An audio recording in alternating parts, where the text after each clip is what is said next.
आप सभी को राधे राधे, जय श्री कृष्ण। इस संसार में जिसका जन्म हुआ है उसकी मृत्यु निश्चित होनी है।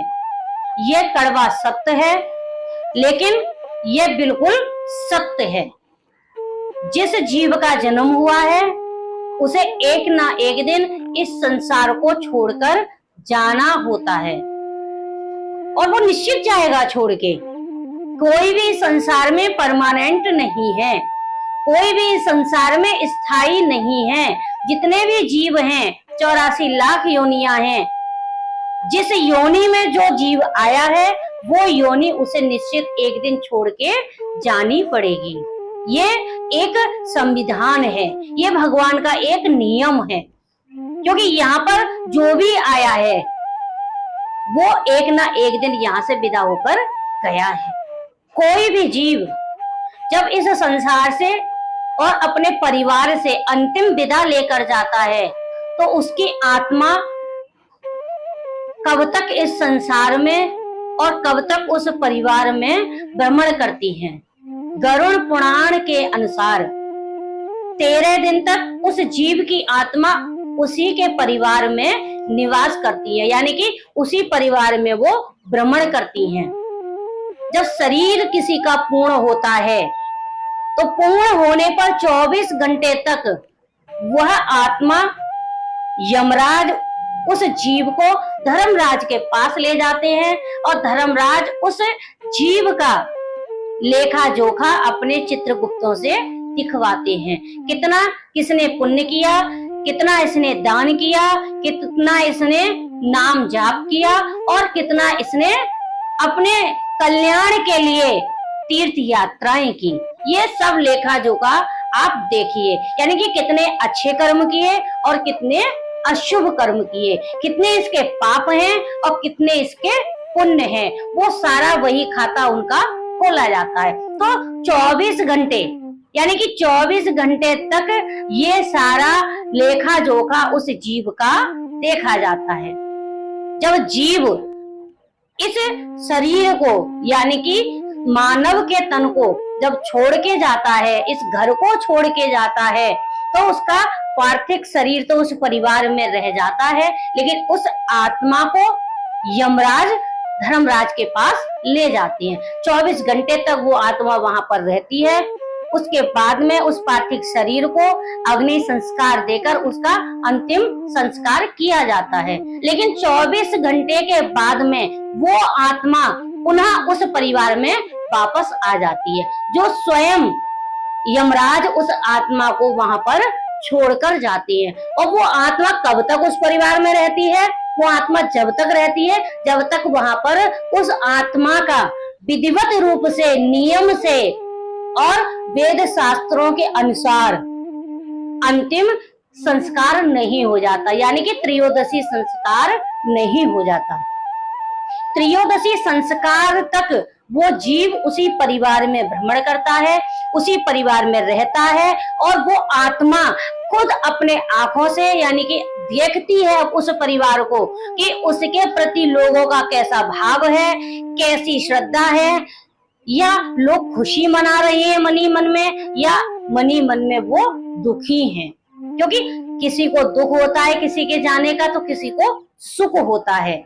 ये तो जीव के ऊपर है, जिसका जैसा व्यवहार रहा है परिवार में या समाज में, लोग उसे उसी दृष्टि से देखते हैं। तो वो आत्मा उस परिवार में 13 दिन तक भ्रमण करती है। वो कब तक रहेगी? जब तक उस आत्मा का पिंडदान नहीं हो जाता। क्योंकि हमारे गरुड़ पुराण में स्पष्ट कहा गया है कि जब तक पिंडदान नहीं हो जाता किसी भी जीव का, मृतक शरीर का, तब तक उस आत्मा को शांति नहीं मिलती। क्योंकि वो आत्मा जो है वो बहुत ही कमजोर होती है, इतनी कमजोर होती है कि वो यम की यातनाओं को सहन नहीं कर पाती।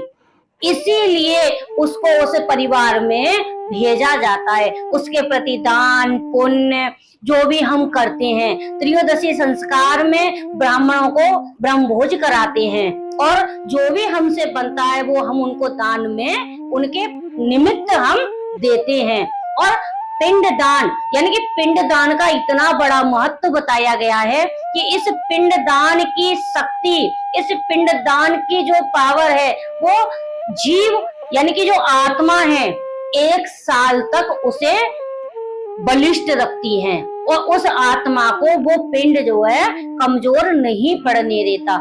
इसीलिए हर जीव का पिंडदान किया जाता है। अच्छा, जिन शरीरों का अच्छे से विधिवत रूप से संस्कार नहीं होता है, उनका अंतिम क्रिया अच्छे से विधिवत रूप से नहीं हो पाती है, या जिन शरीर का पिंडदान नहीं हो पाता है, वो आत्माएं बहुत कष्ट पाती हैं। उन आत्माओं को इतनी पीड़ा होती है क्योंकि वो शक्तिहीन होती हैं। पिंडदान करने से उसका जो प्रभाव है, उसका जो बल है, वो उस आत्मा को बलिष्ठ बनाता है और वो यम की यातनाओं को सहन करने में सक्षम हो जाता है। 13 दिन जब ब्रह्म भोज पूर्ण होता है और पिंडदान होने के बाद में उस आत्मा की मुक्ति हो जाती है। अब उस आत्मा की कब तक मुक्ति नहीं होगी? जब तक उस जीव का पिंडदान नहीं होगा। विधिवत रूप से जब हम पिंडदान करते हैं, त्रयोदशी संस्कार करते हैं और उसमें हम उस आत्मा की शांति के लिए प्रार्थना करते हैं भगवान से, हे प्रभु इस आत्मा को शांति प्रदान करना। किसी भी जगह पर जाए, कहीं भी जाए, किसी भी शरीर में जाए, बस ये शांत रहे और जिस शरीर में जाए उसमें वो अच्छे कार्य कर सके। ऐसी हर किसी की कामना हो जाती है और जो भी ब्राह्मण भोजन करते हैं वो भी यही कामना करते हैं कि इस आत्मा को भगवान परम गति दे, इस आत्मा को पूर्ण शांति दे। इसीलिए पिंडदान किया जाता है। और जिन शरीर का पिंडदान नहीं किया जाता या विधिवत रूप से उनका अंतिम संस्कार नहीं किया जाता, वह आत्माएं कष्ट देती हैं और वही आत्माएं भूत प्रेत पिशाच इत्यादि बनकर समाज में किसी भी जीव को कष्ट देती हैं, क्योंकि उन आत्माओं का अंतिम संस्कार जो है विधिवत रूप से नहीं किया गया। भगवान ने मानव को जन्म दिया, भगवान ने संसार में जीव को भेजा, लेकिन उसकी जो अंतिम विदाई की जाती है वो मानव के ही द्वारा की जाती है, उस परिवार के द्वारा ही की जाती है। और जिस शरीर का विधिवत रूप से अंतिम संस्कार किया जाता है, जिस शरीर का विधिवत रूप से जो है शास्त्र विधि के अनुसार अंतिम संस्कार किया जाता है, त्रयोदशी संस्कार किया जाता है, पिंडदान किया जाता है, वो आत्मा पूर्ण रूप से संतुष्ट होती है और वो आत्मा फिर किसी को कष्ट नहीं देती और ना ही उस परिवार में कभी किसी प्रकार का पितृदोष भी लगता है। वो कोई पितृदोष नहीं लगेगा अगर आपने सच्चे भाव से उस आत्मा को शांति देने के लिए, बलिष्ठ बनाने के लिए आपने उसका शास्त्र विधि से त्रयोदशी संस्कार किया और अंतिम विदाई उनकी बहुत अच्छे से की। एक बात का और हमें ध्यान रखना चाहिए, अगर हमें आत्मा को पूर्ण रूप से शांत रखना है और उसको हमें किसी भी प्रकार की अशांति नहीं देनी, तो उसकी अंतिम क्रिया में यानी कि त्रयोदशी संस्कार में कभी भी बाहर से पैसा लेकर उनका अंतिम संस्कार और त्रयोदशी संस्कार नहीं करना चाहिए।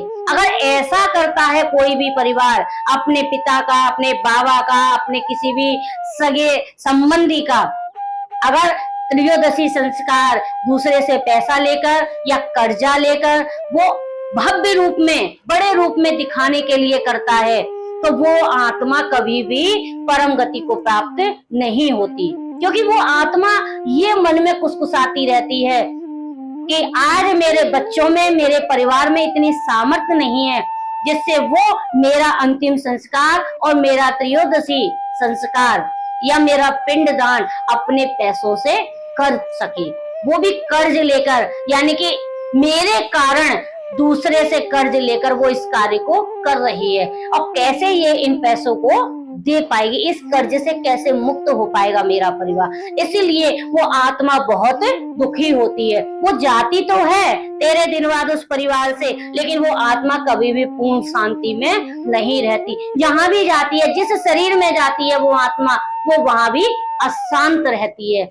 गरुड़ पुराण में साफ शब्दों में लिखा गया है कि आपके अंदर जितनी सामर्थ्य है, जितना आपके अंदर खर्च करने की स्थिति है, आप उसमें ही अपने पिता का, अपने बाबा का, अपने संबंधी का और अपने किसी भी भाई बांधव का आप अगर अंतिम संस्कार करते हैं तो आप अपने पास जितना है आप उसी में उसकी क्रिया कर दें, तो उस आत्मा को पूर्ण शांति प्राप्त होगी।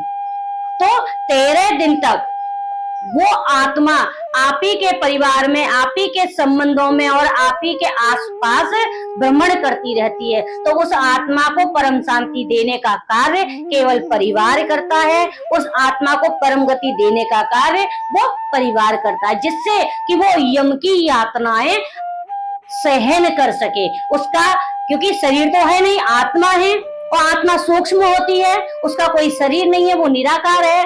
तो उस आत्मा को किस प्रकार से यम की यातनाएं सहन करनी पड़ती है। वो यम की यातनाएं क्या है? वो है हमारे कर्मों का फल। हमने जैसा कर्म किया है, अच्छा कर्म किया है, तो हमें यातनाएं सहन नहीं करनी पड़ेंगी। और हमने अगर अशुभ कर्म किए हैं, हमने पाप किए हैं, हमने गलत कार्य किए हैं, तो हमें, हमारी आत्माएं जो है वो यातनाएं सहन जरूर करेंगी। इसीलिए पिंडदान हर मृतक शरीर का विधिवत रूप से करना चाहिए। और जब विधिवत रूप से पिंडदान किया जाए तो उस आत्मा को इतना बल मिल जाता है, इतनी शक्ति मिल जाती है, जिससे वो हर यातना को सहन करने में सक्षम हो जाती है। इसीलिए हर परिवार में जिस शरीर को जो जीव पूर्ण करता है, उसी परिवार में 13 दिन तक वो आत्मा भ्रमण करती रहती है। ऐसे समय में हमें उस आत्मा की शांति के लिए 24 घंटे मंत्र जाप करते रहना चाहिए और 24 घंटे भगवान से ये प्रार्थना करनी चाहिए, हे प्रभु इसकी आत्मा को शांति प्रदान करना, इसकी आत्मा को किसी भी प्रकार का कोई कष्ट ना हो, और जहां भी जिस शरीर में वह जाए वो वहां सब कुछ अच्छा ही अच्छा और मंगल ही मंगल